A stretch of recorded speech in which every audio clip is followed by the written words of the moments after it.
I need to get this out because I'm about to do something that's either going to make me look like a genius or land me in hot water with every married couple on this site who thinks communication solves everything. Spoiler alert, it doesn't solve jack when your wife has been running a Discord server dedicated to mocking you with her friends for the past year and a half. So, let me back up. I'm Julian, 34. Been married to Kira for 6 years. We met through mutual friends when I was 26. She was 25. And honestly, those first few years were good. Not perfect, but good enough that when she suggested getting married after 2 years of dating, I thought, why not? She worked in marketing at a tech startup. I was doing pretty well in financial consulting. We bought a house together in my name because my credit was better, and everything looked solid from the outside. Here's where it gets fun. 3 weeks ago, Thursday afternoon, I decided to leave work early and surprise Kira for our 6th anniversary. Yeah, I know. How pathetically romantic of me, right?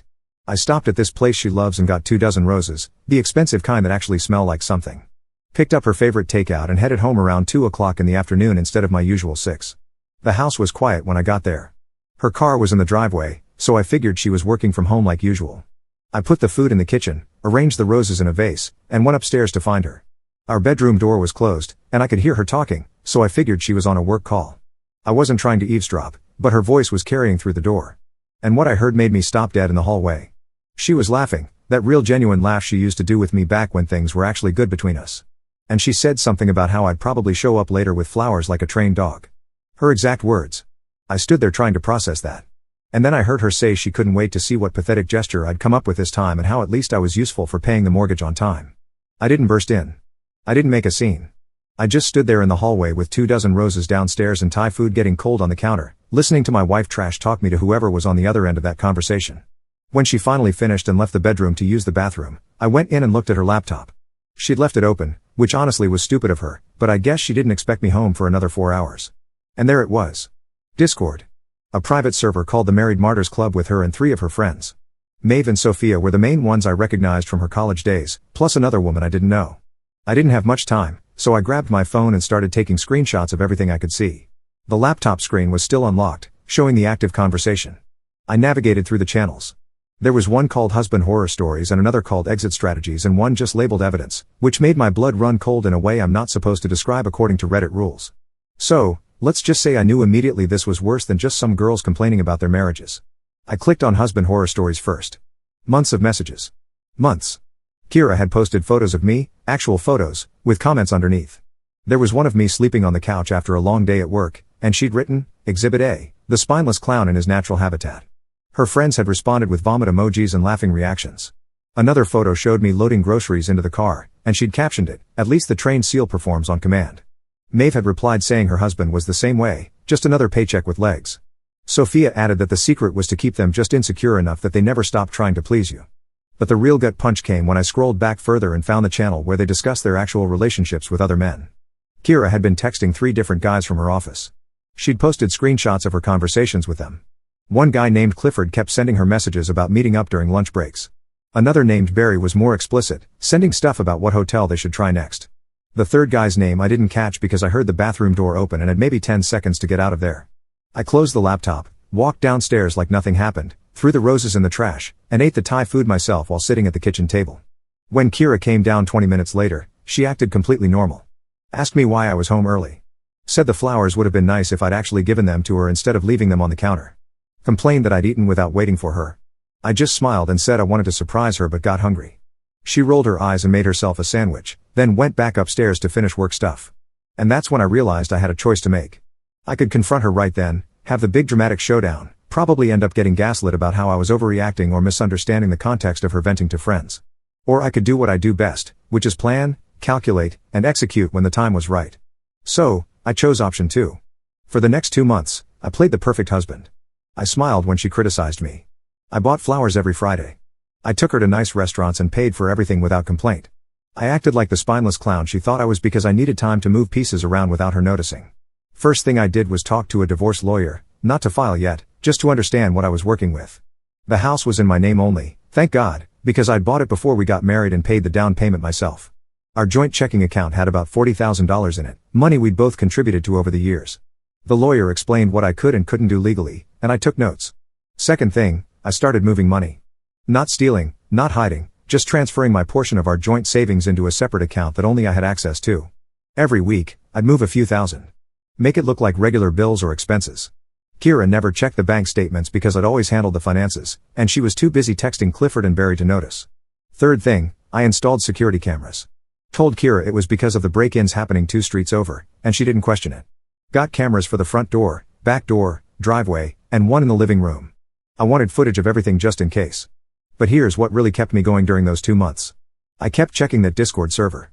Kira never changed her password, never logged out, and every few days I'd wait until she was in the shower or running errands, then I'd open her laptop and screenshot everything new. It became this sick routine, like checking the news, except the headlines were all about how much my wife despised me. She posted about our anniversary dinner, the one I took her to after discovering the Discord. Wrote about how I'd tried so hard to be romantic and it just made her want to throw up.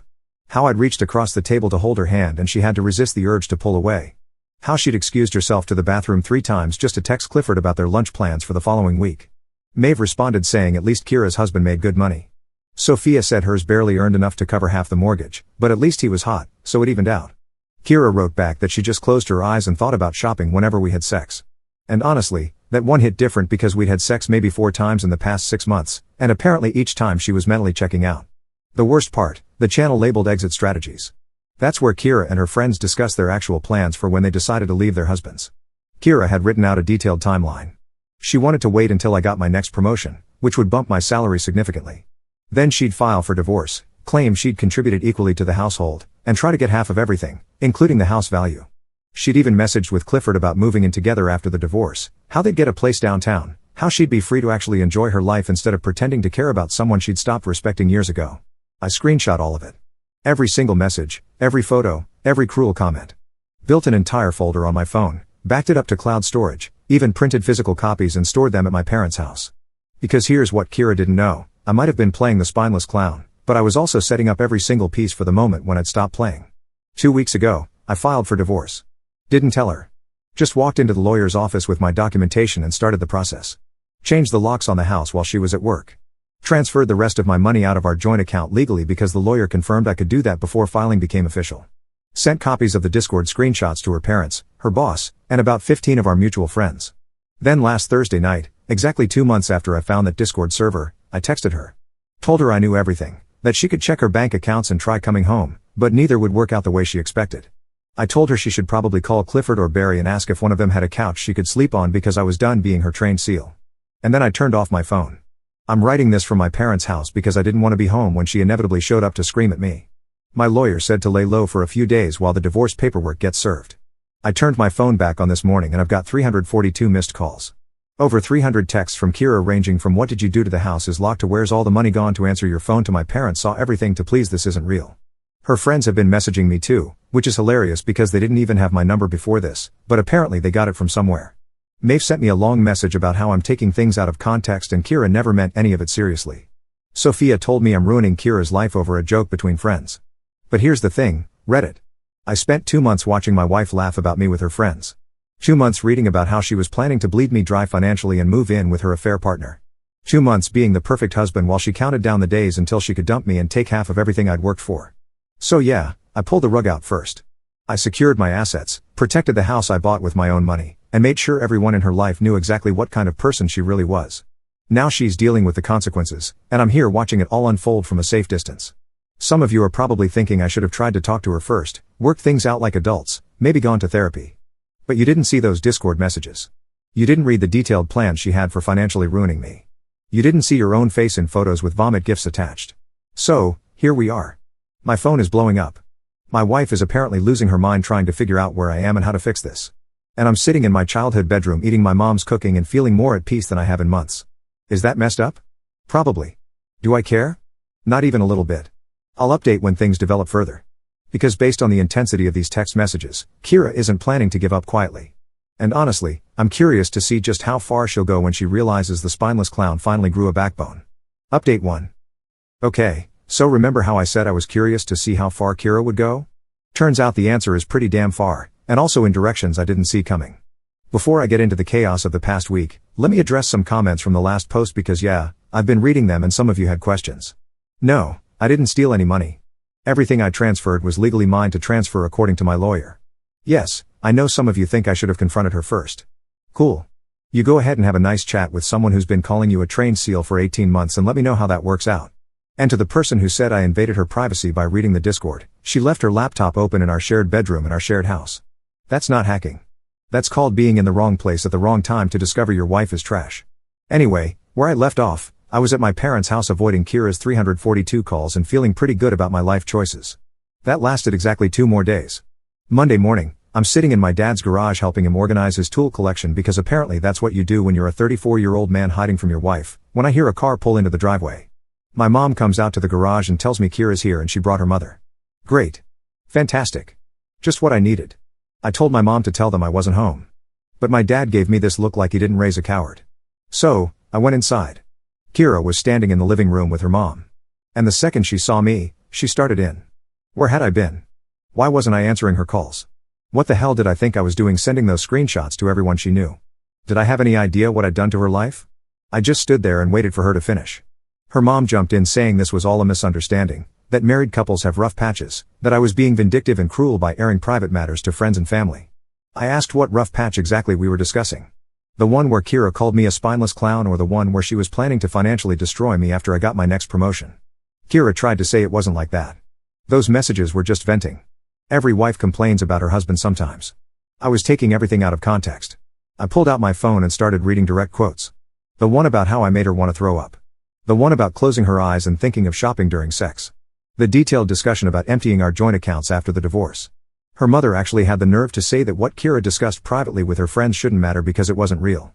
It was just talk. So I asked if Clifford and Barry were just talk, too. If the hotel meetings were just talk.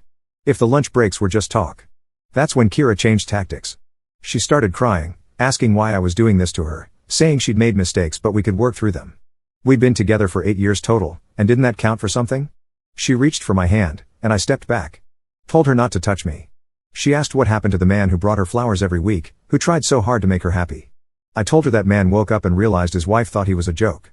Then she got angry, really angry, started yelling about how I'd locked her out of her own house, how I'd stolen her money, how I'd turned everyone against her. I corrected each point. It was my house, my name on the deed, bought before we got married. The money I transferred was my money from my income. And I didn't turn anyone against her. I just showed them who she actually was. Her mom demanded I give Kira access to the house so she could get her belongings. I said fine. I'd arrange a time when I could be there with my lawyer present to make sure she only took what was actually hers. Kira said that was ridiculous. She just needed to grab clothes and personal items. Why did I have to make everything so difficult? Because you spent 18 months planning to rob me blind, Kira. That's why. My mom, bless her, had been watching this whole thing from the kitchen doorway. And she finally spoke up. She told Kira and her mother that they needed to leave, that this wasn't the place for this conversation, and that maybe they should think about why their son and husband felt the need to protect himself so thoroughly. Kira's mom got offended, said something about how my family clearly raised me to be sneaky and underhanded. My dad, who had been quiet this whole time, told her to get out of his house. They left, but not before Kira screamed that this wasn't over, that I couldn't just destroy her life and walk away, that she'd make sure I regretted this. Her mom had to physically pull her toward the car. So, that was Monday. Tuesday, I get a call from my lawyer. Turns out Kira hired her own attorney, and they're claiming the house should be considered marital property despite being in my name only because she contributed to household expenses during the marriage. My lawyer said it was a reach, but that we'd need to document everything. Prove that her contributions were minimal compared to mine. Show that I'd paid the mortgage and property taxes entirely from my own income, which meant I needed to go through 6 years of bank statements and financial records. Fun times. Wednesday, I went back to work for the first time since everything exploded. I work at a mid-sized financial consulting firm, and word had already spread because apparently Sophia's husband works in the same building as one of my colleagues, and the small world effect kicked in. 3 different people asked me if I was okay. My boss pulled me aside and asked if I needed time off. I said no, I needed normalcy, and he respected that. But here's where it gets interesting. Thursday afternoon, I get a message on LinkedIn from Clifford. Yeah, that Clifford. The one Kira was texting about hotel meetups. He tells me we need to talk, that there are things about the situation I don't understand, that Kira's been dealing with a lot at work and maybe I should cut her some slack. I'm reading this message in complete disbelief because this man really thought he could lecture me about my own wife while actively having an affair with her. I responded asking if his wife knew about his relationship with Kira. He sent back a message saying there was no relationship. They were just work friends, and I was creating drama where none existed. So I screenshot his text with Kira, the one she'd posted in the Discord where he was explicitly discussing hotel rooms and lunch breaks, and I sent them back to him. Then I blocked him. Except here's the problem. Clifford apparently panicked and went to their manager claiming I was harassing him. Kira worked at the same company, so now there's an HR situation brewing where I'm apparently the aggressor for exposing their affair. My lawyer told me to send him copies of everything just in case this escalates into something legal. Friday, I finally agreed to let Kira come get her stuff from the house. I took the day off work, had my lawyer meet me there, and we waited. Kira showed up with her mom again, plus Maeve as moral support, I guess, and all three of them walked through the house like they were conducting an inventory. Kira tried taking furniture that we'd bought together, stuff I'd paid for. When I objected, her mom said that married couples share everything and I was being petty.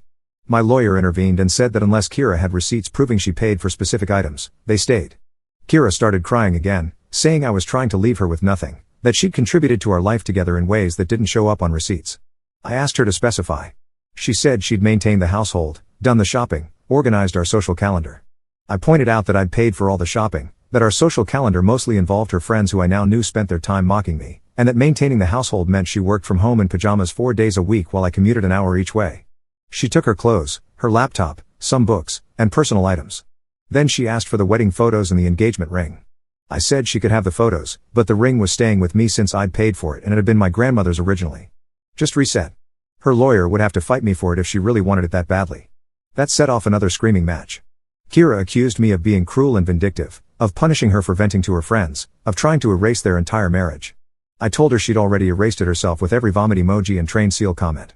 I was just making it official. After they left, I sat in the house by myself for a while. The place felt empty in a way it hadn't before. Even though most of the furniture was still there, I kept thinking about how I'd bought this house 7 years ago, imagining it would be full of kids and family dinners and a life I'd built with someone who actually respected me. Instead, I got 6 years of being someone's ATM with benefits. The weekend was quieter. I stayed at the house instead of my parents' place. Started reclaiming the space as my own. Saturday, I went to the hardware store and bought new locks for the doors, even though I'd already changed them, just to make sure. Went to the gym for the first time in weeks. Ran until my legs hurt. Felt better than I had in months. Sunday, Kira's dad called me. That was unexpected because her dad had always been decent to me. One of those quiet guys who didn't get involved in drama. He said he wanted to hear my side of things. That his wife and daughter had told him their version, but something didn't add up. So, I told him everything. The Discord server, the affair partners, the exit strategy, the whole thing. He was quiet for a long time. Then, he said he was sorry, that he'd raised Kira better than that he understood why I'd done what I did. He asked if there was any chance we could work things out, maybe go to counseling. I told him no. That ship had sailed the moment she posted my photo with vomit gifs. He said he respected that and that he'd talk to his wife about backing off. Monday morning, I woke up to 17 missed calls from Kira, all from between 2 o'clock and 4 a.m. The voicemails were a mess. Some of them were her crying about how she'd made mistakes and wanted to fix things. Others were her screaming that I'd ruined everything, that Clifford had blocked her after I contacted him, that her manager was asking questions about her conduct at work, that friends were cutting her off because of the screenshots. When one voicemail in particular stood out. She said she knew I thought I'd won, that I'd successfully destroyed her life while protecting my own, but that I had no idea what I'd actually set in motion, that there were things I didn't know about, arrangements I wasn't aware of, and that when everything came out, I'd realize I'd made a huge mistake. I saved all the voicemails and forwarded them to my lawyer. Because here's the thing that's becoming increasingly clear. Kira isn't planning to accept this divorce quietly. She's regrouping, strategizing, and based on that last voicemail, she's got something else planned that she thinks will turn this situation around. And honestly, part of me wants to know what it is. Part of me is curious what card she thinks she has left to play. But the bigger part of me is just tired.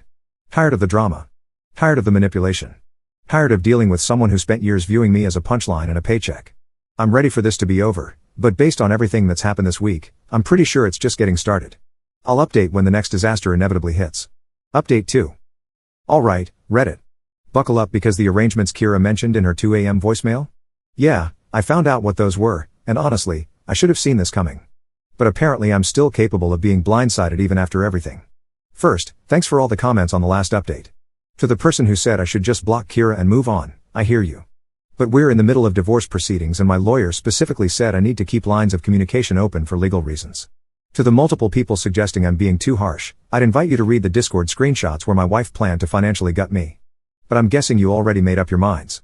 So Tuesday of last week, I get a call from my boss asking if I can come in early for a meeting. Not a request, an actual we need to talk situation. I show up at 7 in the morning and find my boss plus someone from HR waiting in the conference room. And immediately I know this is about Kira somehow. Turns out Clifford didn't just file one harassment complaint. He filed 3. The first was about me contacting him on LinkedIn with what he called threatening messages. The second was about me sending explicit screenshots of private conversations. The third was about me creating a hostile work environment by spreading rumors about his personal life that could damage his professional reputation. I explained to HR that Clifford was having an affair with my wife, that the screenshots were evidence of that affair taken from her Discord server where she'd posted them, and that I'd contacted him once to ask if his wife knew about the situation before blocking him. My boss looked uncomfortable. HR took notes. And then they told me that while they understood this was a personal matter, Clifford worked for a client company that we did business with, and his complaints were creating problems for that relationship. They asked me to sign a statement saying I wouldn't contact Clifford again or discuss his personal life with anyone connected to either company. I signed it because my lawyer had already told me to stay away from the affair partners anyway. But the whole meeting left me furious. Clifford got to play victim after screwing my wife, and I had to sit there and take it professionally. Wednesday, I'm at the grocery store grabbing food for the week and I run into Sophia in the produce section. Remember, she's one of Kira's friends from the Discord server, the one who'd posted about keeping husbands insecure. She saw me and actually approached, which took some nerve. She wanted to talk about Kira. Said that things had gotten out of hand and maybe we all needed to calm down and reassess. I asked her if she was serious right now, standing in front of me pretending to be a mediator when I had screenshots of her encouraging my wife to emotionally manipulate me. Sophia said those messages were taken out of context, that the Discord was supposed to be a private space where women could vent frustration about their marriages without judgment. I asked her if planning financial strategies to maximize divorce settlements was venting, if posting photos of your husband with vomit emojis was venting, if coordinating affair schedules was venting. She got defensive. Said that women needed outlets for their anger in marriages where they felt trapped. I pointed out that nobody trapped Kira in our marriage, that she was free to leave at any time. She just wanted to maximize her payout first. Sophia told me I was being deliberately obtuse, that women's anger was valid even when men didn't understand it. That Kira had been dealing with a lot of pressure to be perfect, and the Discord was her way of coping. I said that was the most ridiculous justification for cruelty I'd ever heard. And if Kira was so miserable, she should have filed for divorce instead of planning to rob me. Then Sophia dropped the bomb. She told me that Kira had been talking to a therapist for the past 6 months about emotional abuse in her marriage, that there was documentation of my controlling behavior, that when this went to divorce court, I'd find out just how much evidence Kira had built up about my treatment of her. I stood there in the produce section holding a bag of apples, trying to process that. Emotional abuse. Controlling behavior. Kira had been building a counter-narrative this whole time, creating a paper trail that painted me as the villain. Sophia said I should think very carefully about how I wanted to proceed because Kira wasn't going to just roll over and let me destroy her life without consequences. I left my groceries and walked out. Thursday, my lawyer called. Kira's attorney had filed a motion claiming that I'd engaged in financial abuse by controlling the household finances, that I'd isolated her from joint decision-making about money, and that my sudden removal of funds from our joint account constituted theft of marital assets. They were requesting that I return half of everything I transferred, plus pay temporary spousal support while the divorce proceeded. My lawyer said it was a strategy. Kira was trying to establish herself as the injured party to gain leverage. We'd need to counter with documentation showing that she'd had full access to all accounts, that she'd never expressed interest in managing finances, that her contributions to household expenses were minimal compared to mine. But it meant more work, more evidence gathering, more time. Friday, Kira texted me directly. Said we needed to meet in person to discuss things like adults, that hiding behind lawyers wasn't solving anything, that we owed it to our 8 years together to at least try talking. I told my lawyer about the text, and he said it was probably a setup, that she'd try to get me to say something she could use against me. But that if I did meet her, I should record everything. Saturday afternoon, I agreed to meet Kira at a park near our house. Neutral territory, public place, and I had my phone recording in my pocket. She showed up right on time, and honestly, she looked terrible. Not in a satisfying way, just tired and worn down. Part of me almost felt bad until I remembered the vomit emojis. She started by saying she knew we were both angry and hurt, that things had spiraled out of control, that maybe if we could just talk honestly, we could find a way forward. I asked her what kind of way forward she was imagining, because from where I stood, there was no relationship left to save. Kira said she understood why I was upset about the Discord, that those messages looked bad without context, but that I had to understand how lonely she'd been in our marriage, that I worked constantly, that I'd been emotionally unavailable, that she'd felt like a roommate instead of a wife. The Discord was her way of connecting with other women who felt the same way. And yes, some of the things they said were harsh, but it was frustration talking. I asked her about Clifford and Barry. She claimed nothing physical had happened, that it was just flirting, that she'd felt invisible in our marriage and the attention from other men made her feel valued. She said she never would have actually gone through with any of it, that it was fantasy, that I'd taken private thoughts and turned them into evidence of crimes she hadn't committed. I brought up the exit strategy, the detailed plans for the divorce. Kira said every woman in an unhappy marriage thinks about leaving. That having a plan didn't mean she was definitely going to execute it. That I was treating normal thoughts as if they were actions. She said if I'd ever actually talked to her about our problems instead of just buying flowers and pretending everything was fine, maybe we could have worked things out. That got me angry. I asked her when exactly I was supposed to have this conversation. Before or after she posted my photos with vomit gifs? She said those messages were private and I'd violated her privacy by reading them. I told her privacy doesn't protect conspiracy to commit financial abuse. She said financial abuse was what I'd done by controlling all our money for 6 years. I explained that I'd never controlled anything, that she'd had access to every account, that she'd just chosen not to pay attention because she was happy letting me handle everything while she spent money freely. Kira said that was exactly the problem, that I'd created a dynamic where she felt dependent on me, where she couldn't make financial decisions without my approval, where she'd lost her autonomy. I pointed out that she had her own job and her own income and could have opened her own accounts any time. She said I'd made her feel like she couldn't, that my attitude about money had been controlling even if I hadn't explicitly forbidden her from doing anything. I asked how my attitude controlled her when I'd literally said yes to every purchase she'd ever wanted to make. Kira started crying and said I was twisting everything. That I'd never understood how hard it was to be married to someone who made her feel inadequate. That every time I bought her gifts or paid for things or handled the finances, she felt smaller and less capable. That the Discord messages were her trying to reclaim some power in a relationship where she felt powerless. I told her that was insane. That I'd done everything she ever asked. That I'd worked extra hours to pay for the lifestyle she wanted. That I'd been exactly the husband she said she wanted until I discovered she actually thought I was a joke. Kira said maybe that was the problem, that I'd been performing husband duties without actually seeing her as a person, without understanding what she needed emotionally. We went back and forth like this for over an hour. She kept trying to reframe everything as my failure to communicate, my emotional unavailability, my creation of a power dynamic that made her feel trapped. I kept bringing up the actual things she'd written, the actual plans she'd made, the actual affairs she'd been conducting. She'd say I was taking things out of context. I'd read back exact quotes. She'd say the quotes didn't capture her intent. Eventually, I asked her what she actually wanted from this conversation. She said she wanted me to drop the divorce, to agree to marriage counseling, to give us a real chance to work through our issues with professional help. She said she'd made mistakes, but so had I, and that our marriage was worth fighting for. I asked if she'd told her therapist about the Discord server. She said her therapist knew she'd been venting to friends about marital frustration. Yes. I asked if her therapist knew about Clifford and Barry.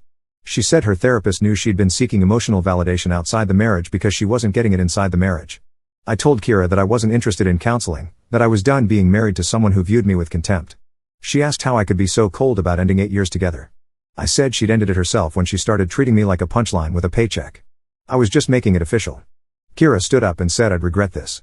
That when everything came out in court, I'd realize I'd destroyed a marriage that could have been saved. That her lawyer was building a case that would show I'd been controlling and emotionally manipulative. That I'd isolated her financially. That my actions after discovering the Discord were vindictive and cruel. She said judges didn't look kindly on husbands who locked wives out of their homes and stole their money. I reminded her that it was my house and my money. She said marriage didn't work that way.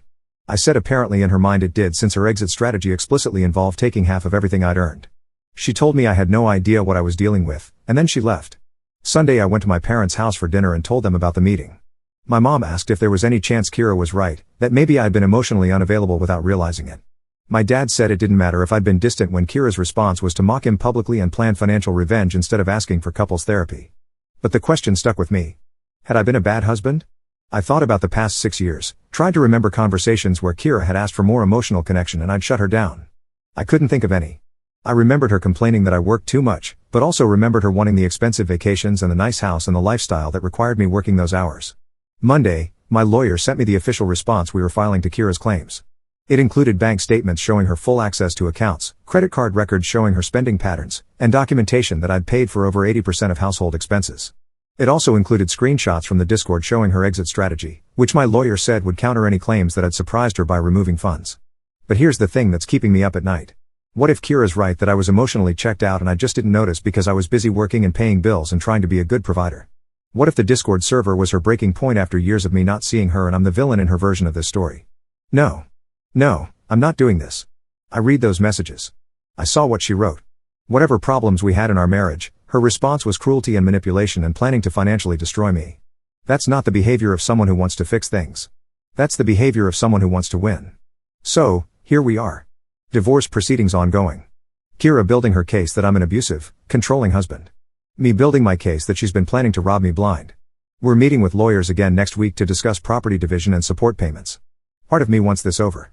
Part of me wants to drag it out just to make her suffer longer. Mostly, I'm just tired of the whole thing. But I'm not backing down. She wanted to call me spineless. Wanted to treat me like her trained seal. Wanted to laugh about me with her friends while planning to take everything I'd worked for. Well, the seal learned some new tricks. And Kira is about to find out that spineless and strategic aren't the same thing. Update coming whenever the next disaster hits. Final update. Okay, Reddit. This is probably going to be my last update on this situation unless something absolutely wild happens, which at this point I'm not ruling out because the past 3 months have been completely unhinged. But I think we've finally hit the end of this particular nightmare. So, let me fill you in on how everything concluded. Shout out to everyone who's been following this disaster. And special shout out to the commenter who predicted that Kira's emotional abuse claims would fall apart once the Discord screenshots got in front of a judge.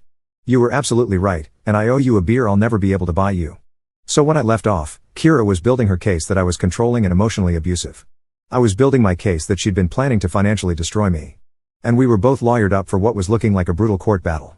My lawyer had scheduled mediation for 3 weeks out, which in divorce terms is basically tomorrow. The week before mediation, things got messy in a way I didn't expect. Barry, remember him? The other affair partner who'd been sending Kira explicit messages about hotels. Yeah. He decided to make himself a problem. Kira had apparently been staying with Maeve since I'd locked her out of the house. And Barry showed up at Maeve's apartment demanding to talk to Kira. Maeve's husband answered the door, didn't know who Barry was, and things escalated. I only know about this because Maeve's husband called me directly, which was awkward because we'd never actually spoken before. He wanted to know what the hell was going on, why some random guy was showing up asking for Kira, and whether his wife was involved in whatever situation had imploded my marriage. I gave him the short version, offered to send him the Discord screenshots, and he said yes. 2 days later, Maeve kicked Kira out.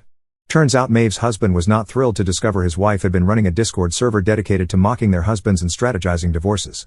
And he was even less thrilled that Kira's affair partners were now showing up at their home. Kira had to move in with her parents, which at 31 years old must have been humiliating. But Barry wasn't done.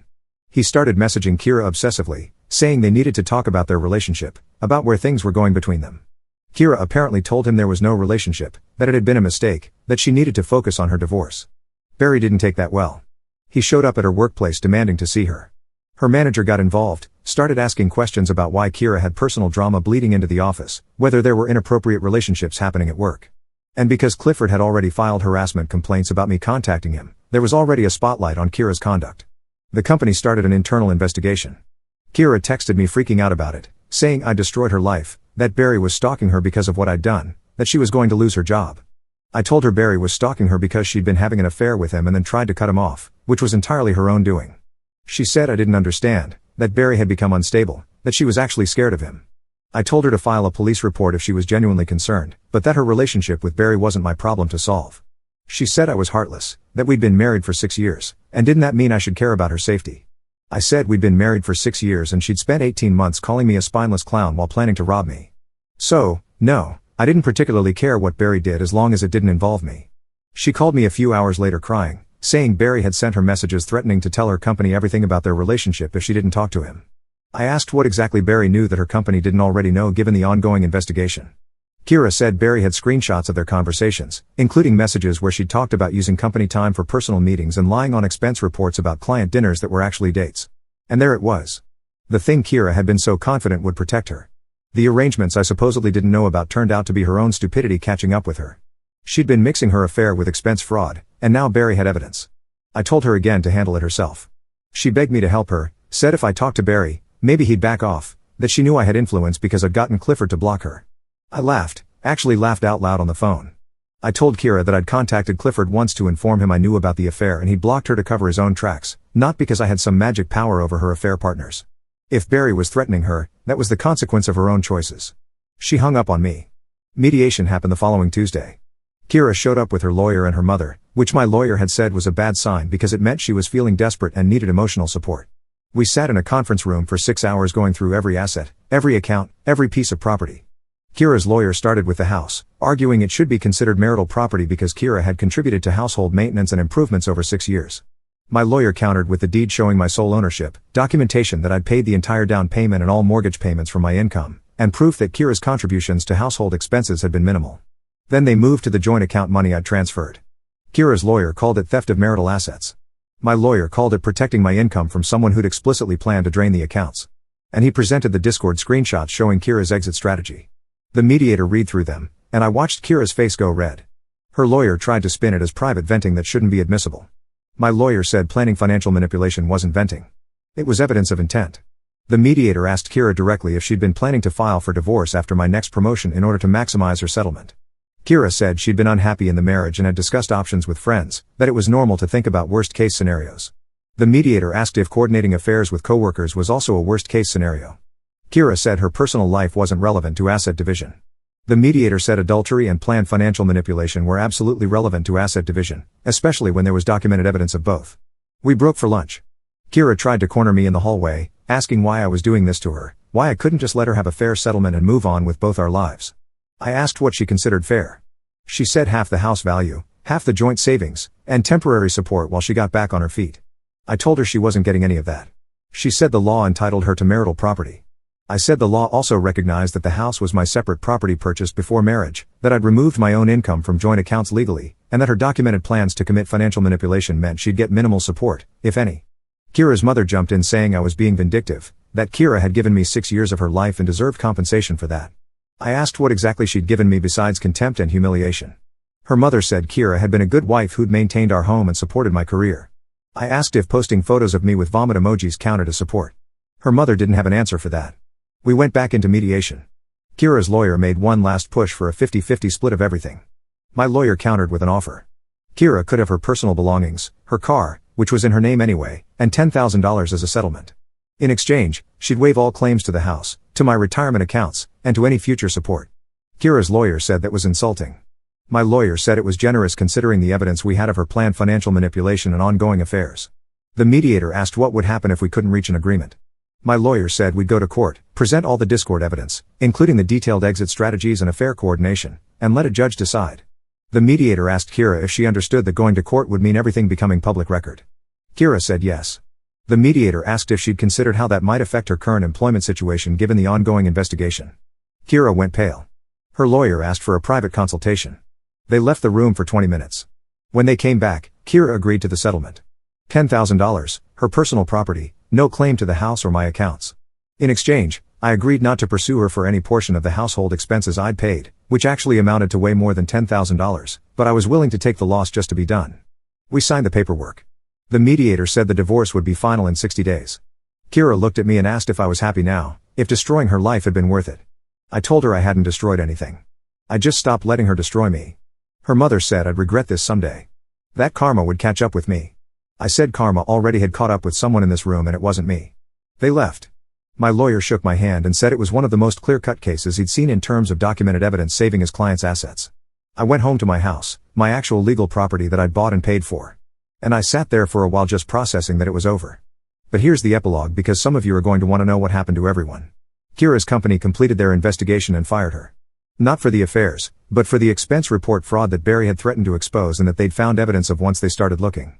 She moved back in with her parents permanently. Last I heard, through mutual friends who I'm mostly not in contact with anymore, she's working retail while trying to find another marketing job, which is difficult when your last employer fired you for fraud. Barry apparently backed off once Kira lost her job and moved back home because I guess stalking someone is less appealing when they're not the successful career woman you thought they were. Clifford blocked her on everything and never spoke to her again. Probably because he had his own marriage to protect. Maeve and Sophia both stopped talking to Kira after the whole situation with Barry showing up at Maeve's house. Turns out friendship built on mocking your husbands doesn't survive when one person's drama starts affecting everyone else. Maeve's husband apparently demanded she delete the Discord server and apologize, which she did, and they're working on their marriage. Don't know if that'll succeed, but not my circus anymore. Kira's dad called me once after everything was finalized. Told me he was sorry for how things turned out, that he'd tried to talk sense into Kira, but she'd been convinced she was the victim until the very end. I appreciated that he reached out, told him there were no hard feelings toward him, and that was the last time we spoke. As for me, I'm doing fine. Better than fine, actually. The house is mine. My accounts are secure, and I'm not spending 50% of my income supporting someone who thought I was a joke. I've been on a few dates. Nothing serious yet, but I'm not in a hurry. I'm 34, own my own home, have a good job, and I'm not bitter about relationships in general, just smarter about what I'll accept. I still have all the Discord screenshots saved. Not because I plan to do anything with them, but because sometimes I look at them and remember that I spent 2 months playing the perfect husband while actually planning my exit. And it reminds me that I'm capable of strategic thinking when necessary. The trained seal learned new tricks. The spineless clown grew a backbone. Whatever metaphor you want to use, I figured out how to protect myself. Some people in the comments asked if I ever loved Kira or if this was just about winning. Honestly, I did love her, or loved who I thought she was. But the woman I thought I married wouldn't have posted photos of me with vomit emojis, wouldn't have planned to drain our accounts after my next promotion, wouldn't have coordinated affairs while pretending everything was fine. So maybe I loved someone who never actually existed, and all I did was recognize reality. Would I do anything differently? No. Every step I took was calculated to protect myself from someone who'd spent 18 months planning to destroy me financially. I'm not sorry for securing my house, my money, or my future. I'm not sorry for exposing her behavior to people who needed to know. I'm not sorry for refusing to play the spineless clown anymore. Kira wanted a trained SEAL who'd perform on command and make good money while she mocked him behind his back. Instead, she got a divorce, a damaged reputation, a lost job, and $10,000. If that makes me vindictive, then fine, I'm vindictive. But I'm vindictive with my house and my accounts and my self-respect intact. To everyone who's been following this disaster, thanks for listening, for the advice, for the support, and for occasionally calling me out when I needed it. This community helped me process everything and feel less alone during the worst situation of my life. And to anyone out there who's found themselves in a similar situation, document everything, protect your assets, and don't let anyone convince you that standing up for yourself is the same as being cruel. Sometimes the kindest thing you can do for yourself is walk away from people who view you with contempt, no matter how much history you share. I came home early with roses and found my wife's Discord server where she called me a spineless clown. Now she's living with her parents while I'm living in the house I paid for. Turns out the clown was never spineless after all.